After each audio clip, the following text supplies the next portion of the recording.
Merhaba oksijenlerim, kanalıma hoş geldiniz. Bugünkü konumuz Guusje Beverdam, bir seramik sanatçısı. Onun çalışmalarını sizlerle izleyeceğiz. Bu mekan Guusje Beverdam'ın oturma odası. Şöyle bir etrafı size gösteriyorum.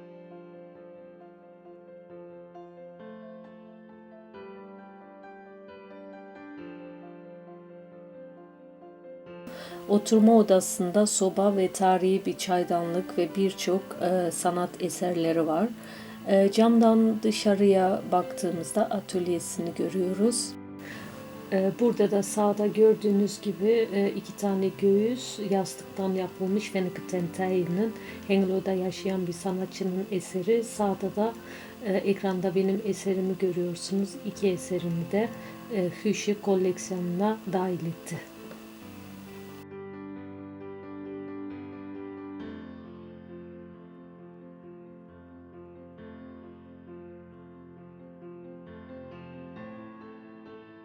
Şimdi ise sizi mutfağında gezdiriyorum. Gördüğünüz gibi mutfakta da sanat eserleri var.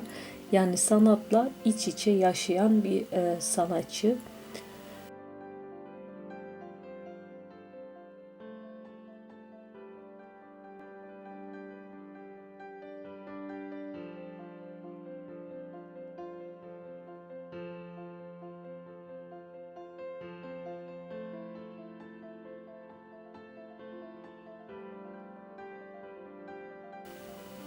Sol üstteki eser ise yine Hengelo'da yaşayan bir sanatçının eseri. İsmi Willy Beckmans.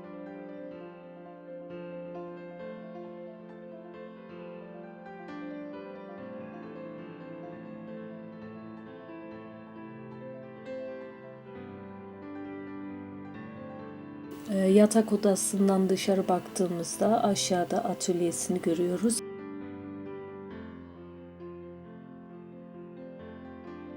Evet, şu anda Guusje Beverdam bir seramik sanatçısının çalışma odasını görüyoruz. Şöyle döndürüyorum. Kendisini de az sonra göreceğiz. Şurada da masada da gördüğünüz gibi bir eser bulunuyor. Guusje, bedankt dat ik hier mag filmen, dat je iets laat zien van jouw eigen kunst. Ja, je bent natuurlijk een bekende kunstenaar in Hengelo en ook in Nederland. En dat is de bijzondere van het verhaal ook eigenlijk. Je hebt veel werken gemaakt. Ja, wie is Guusje eigenlijk? Oh, wie is Guusje? Guusje Beverdam komt uit een heel groot gezin met 6 kinderen. Ja, ik hoefde niet te studeren, dat vonden mijn ouders niet goed. Want meisjes die gingen toch trouwen en die kregen kinderen en er was nergens voor nodig.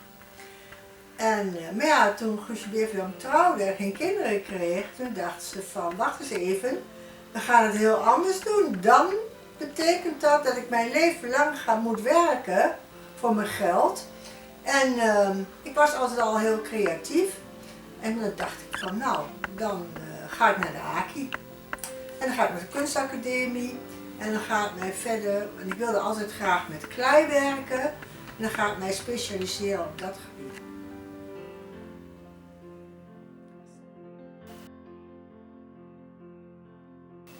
Burada da sırlardan rengarenk laleler yapılmış. Lalelerin arkasında sır rengi numaraları var.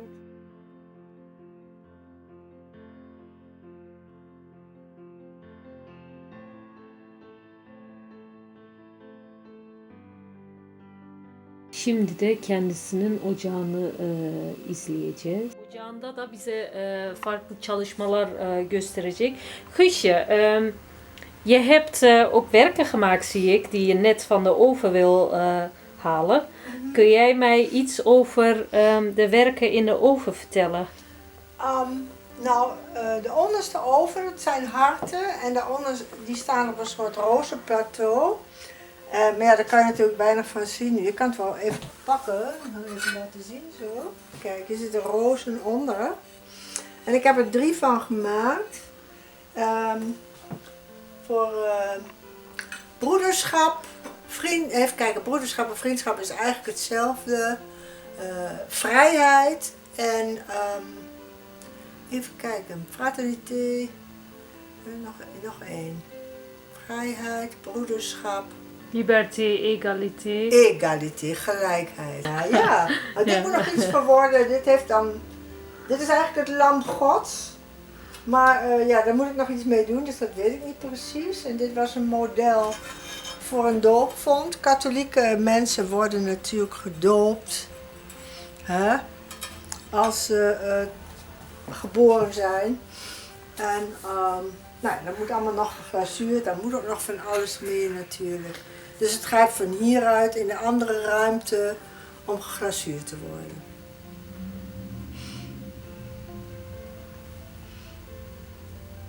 Şu anda ise tuvaletine giriyoruz.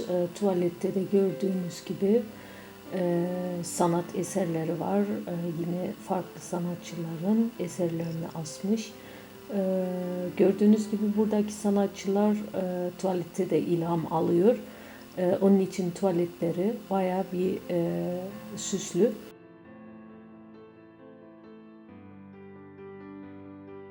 Gerçekten de ilham verici bir mekan diyebiliriz.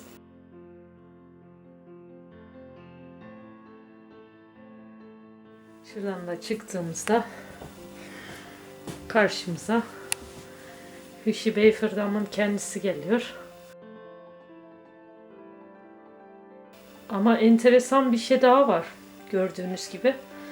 Burada çok enteresan atamızı görüyoruz. Çok mutlu oldum. Atatürk'e değer verdiği için gerçekten çok duygulandım. Gördüğünüz gibi her taraf yemyeşil dışarı baktığımızda. İçeride de vitrinleri var. Az sonra bu çalışmaların ne anlama geldiğini kendisinin dilinden de duyacağız. Şöyle bir atölyeyi gezdiriyorum. Gördüğünüz gibi her tarafta yine sanat eserleri var.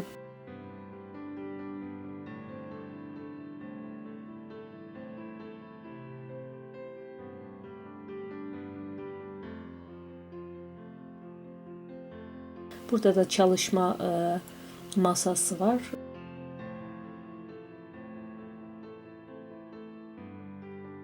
Karşıda da bir eser var. O eseri az sonra soracağız.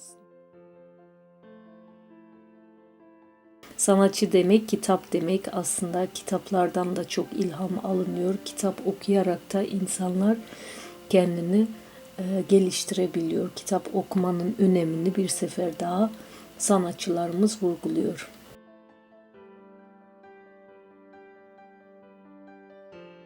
Çok rengarenk çalışmaları var.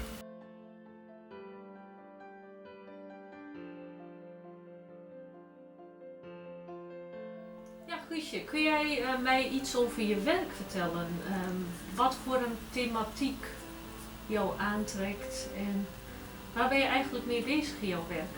Mijn werk, ik reageer eigenlijk met mijn werk op de samenleving. Dus, en dat verandert natuurlijk iedere keer. Hè? In de tijd dat bijvoorbeeld het homohuwelijk in Nederland officieel werd, heb ik daar natuurlijk heel veel werk over gemaakt. En dat staan er ook nog 3 van daar in de kast. Misschien moet je dat straks even laten zien.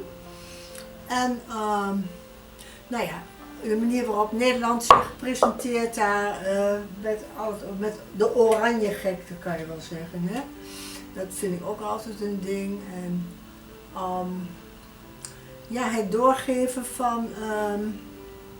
van de genen, dus die vaas daar, die roze vaas, die gaat eigenlijk over het doorgeven van genetisch materiaal. Dus het heet ook genetic transfer. Hè? Uiteindelijk is het natuurlijk zo dat ieder kind natuurlijk voortkomt uit een zaadje en een eitje natuurlijk. En ja, daar kan ik er nog meer over vertellen. Ik kan aan de hand van de dingen in de kast misschien meer vertellen. Dan zie je ook nog een hart met allemaal vogeltjes met bloed aan de snaveltjes. En het is een hart wat eronder zit. En leven kan ook heel erg pijn doen, hè? Maar... Ehm, ja. Kun jij iets vertellen over dit werk? Waar gaat dit over?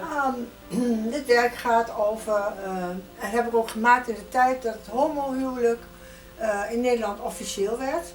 En dus mensen konden trouwen, dus ik vond dat ook. Hè. Hier onderaan zie je ook Nederland, daar heb ik Nederland uitgesneden in klei.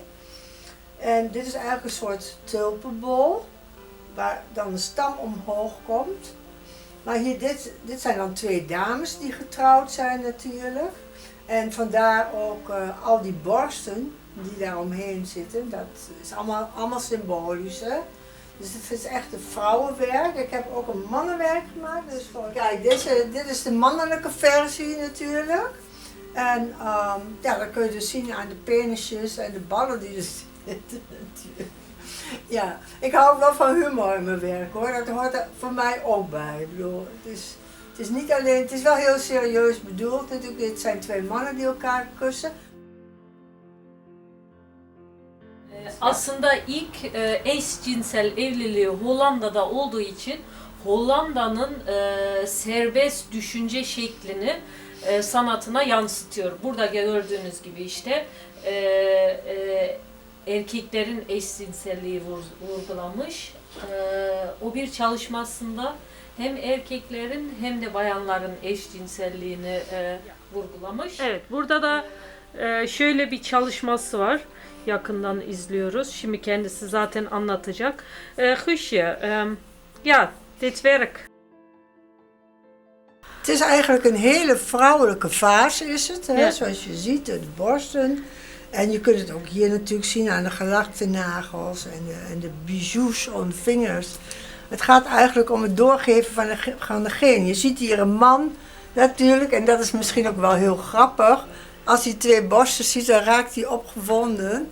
En dat is het begin van het doorgeven van de genen natuurlijk. Het werk heet ook genetic transfer.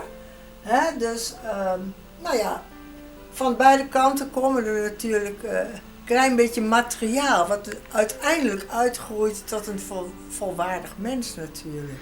Dus Ja. kan ik het zo stellen, hè? Je bent van de ene kant bezig om maatschappelijke thema's als homofilie zeg maar, Ja. te verbeelden. Mhm. Maar van de andere kant ook de klassieke wereld, hè, waarin we in leven, waar vrouw- en manhuwelijken eigenlijk ook nog eens benadrukt worden. Ja, maar dat houdt nooit op natuurlijk. Precies. Nee, want het grootste deel Precies. is toch gewoon hetero. Ja, precies. En die horen voor mij natuurlijk net Ja. zo goed bij als een homo. Ja, dat is eigenlijk Sowieso, ja. dat is de mooie in jouw werk, dat je geen onderscheid maakt. En dat je ze allebei wel benoemt. Nou, deze bijvoorbeeld. Dit zijn natuurlijk allemaal vogeltjes. En die zitten op een hart. Ik weet niet of je dat zo zien kan. Maar die vogeltjes die hebben allemaal bloed aan de snaveltjes. Zij pikken in het hart. Oké. En het is natuurlijk zo dat, dit heet ook love hurts. Het is natuurlijk ook zo dat er ook pijn is.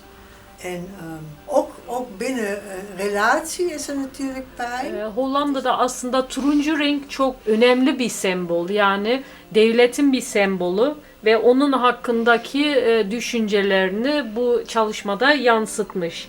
Guusje, ik heb even verteld dat de oranje gekte, hè, dat een belangrijke kleur is voor de staat. En je hebt daar werk voor gemaakt. Absoluut, Ja, ja. waarom? Ja, waarom eigenlijk? Omdat het eigenlijk zo overdreven is, die oranje gekte natuurlijk. Dat is heel erg. Ik bedoel, kijk maar bij voetbalwedstrijden, dan kleurt heel Nederland oranje bij een belangrijke wedstrijd. Dus ja, ik vind dat een beetje overtrokken. Hè? Men maakt feest, hier zijn je dansende boertjes en boerinnetjes natuurlijk. Hè, men feest, de rest verwijt natuurlijk gewoon. Nou, dit is de Hollandse vlag natuurlijk. En de appeltjes van oranje die verwijzen weer op het Koningshuis natuurlijk.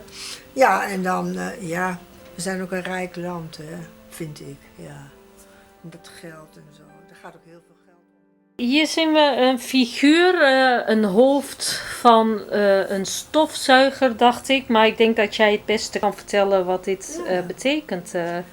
Nou, Guusje? ja, zeker. Je ziet hier een Wulpse dame.